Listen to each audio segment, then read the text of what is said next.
জুলাই গণঅভ্যুত্থানের প্রথম বার্ষিকী উপলক্ষে বাংলাদেশ জামায়াতে ইসলামীর উদ্যোগে শার্শা উপজেলায় অনুষ্ঠিত হয়েছে বর্ণাঢ্য গণমিছিল ও পথসভা। মিছিল শেষে নেতৃবৃন্দ বিগত সরকারের দমনপীড়ন এবং গণতন্ত্র হরণ নিয়ে তীব্র ভাষায় সমালোচনা করেন। সোমবার বিকেল ৫টার দিকে শার্শা উপজেলার সেবা ক্লিনিক মোড় থেকে শুরু হয় এই বর্ণাঢ্য গণমিছিল। দলীয় নেতাকর্মীদের পদচারণায় মুখরিত হয়ে ওঠে পুরো এলাকা। মিছিলটি নাভারণ সাতক্ষীরা মোড় পর্যন্ত গিয়ে রূপ নেয় পথসভায়।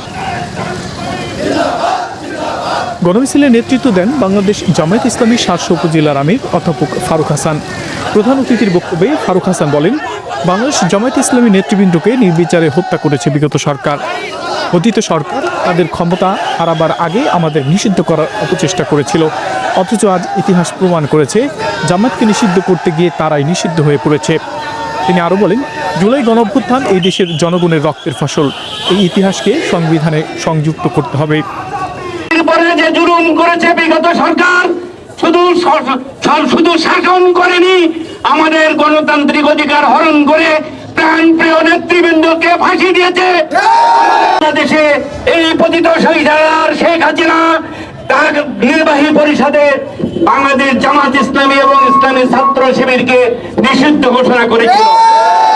সংগ্রামী সাথী বন্ধুগণ, শুধু এই কাজ করেই ক্ষান্ত হয়নি, তারা বুঝেছিল শিবিরকে জামাতকে নিঃশেষ করে দেবে এবং তারা নিষিদ্ধ করেছিল এই কারণেই যে এই যে বৈষম্য বিরোধী ছাত্র আন্দোলন, জনতা যে আন্দোলন করছে, এই আন্দোলনকে যদি দমাতে হয় ছাত্র শিবির এবং জামাত ইসলামীকে নিষিদ্ধ করতে হবে।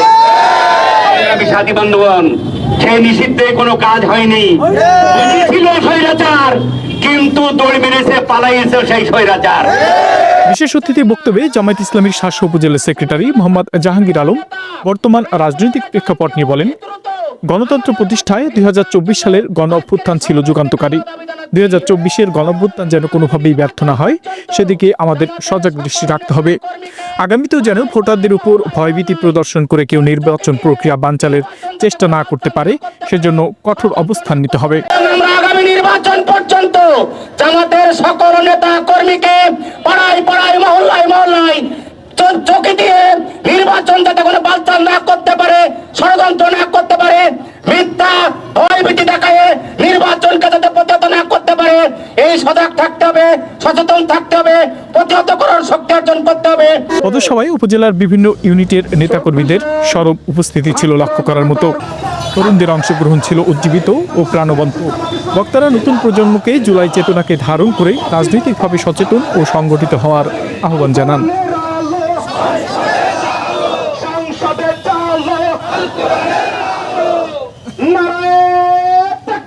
ইসমাইল হোসেন, নিউজ শার্শা।